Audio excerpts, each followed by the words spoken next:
નમસ્કાર મિત્રો, સીઈટીનો student registration ચાલુ થઈ ગયું છે. કેવી રીતે કરવું તે આજે આપણે આ વિડીયોની અંદર જોઈશું. ગૂગલ ક્રોમમાં સીઈટી રજિસ્ટ્રેશન લખશો એટલે આ પ્રકારની સ્ક્રીન આવશે. તમારે સીઈટી બેચ સ્કીમ પર ક્લિક કરવાનું રહેશે.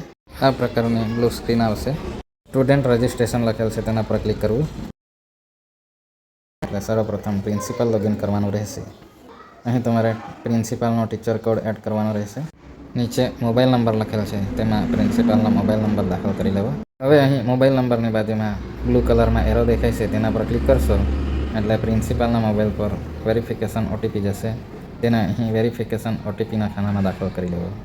ત્યારબાદ નીચે લોગિન એન્ડ વેરીફાઈ લખેલ છે તેના પર ક્લિક કરશો એટલે લોગિન થઈ જશે. અહીં તમને ટોટલ સ્ટુડન્ટ, પેન્ડિંગ સ્ટુડન્ટ અને રજિસ્ટર્ડ સ્ટુડન્ટની માહિતી જોવા મળશે. અહીં પેન્ડિંગ એક બતાવી રહ્યું છે. જે સ્ટુડન્ટ લિસ્ટ છે તેમાં સ્ટુડન્ટના યુઆઈડીની સામે એડ બટન લખેલ છે તેના પર ક્લિક કરશો એટલે સ્ટુડન્ટની ડિટેલ આ રીતે ઓપન થઈ જશે. અહીં સર્વપ્રથમ તમારે બર્થ સર્ટિફિકેટ અપલોડ કરવાનું રહેશે. બર્થ સર્ટિફિકેટ સિલેક્ટ કરીને અપલોડ લખેલ છે તેના પર ક્લિક કરશો એટલે સર્ટિફિકેટ અપલોડ થઈ જશે.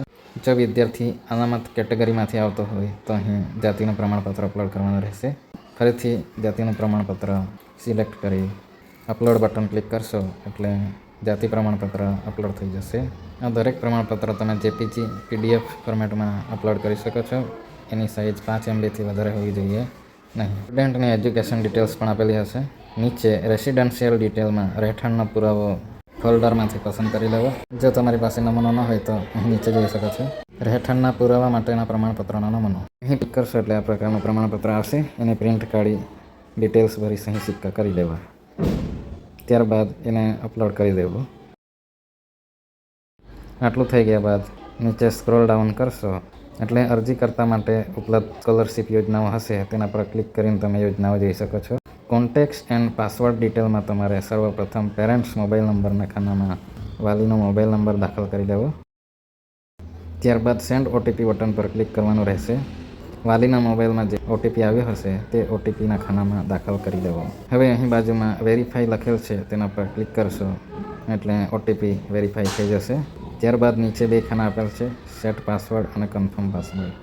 બંનેમાં સરખો જ પાસવર્ડ દાખલ કરી લેવો.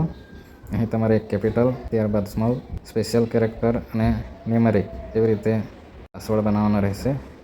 આટલું થઈ ગયા બાદ ચેકબોક્સમાં ટીક માર્ક કરી સબમિટ રજિસ્ટ્રેશન લખેલ છે તેના પર ક્લિક કરવાનું રહેશે.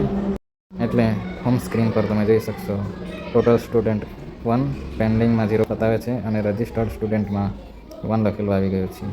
આવી રીતે તમે સ્ટુડન્ટનું રજિસ્ટ્રેશન કરી શકો છો. Thank you.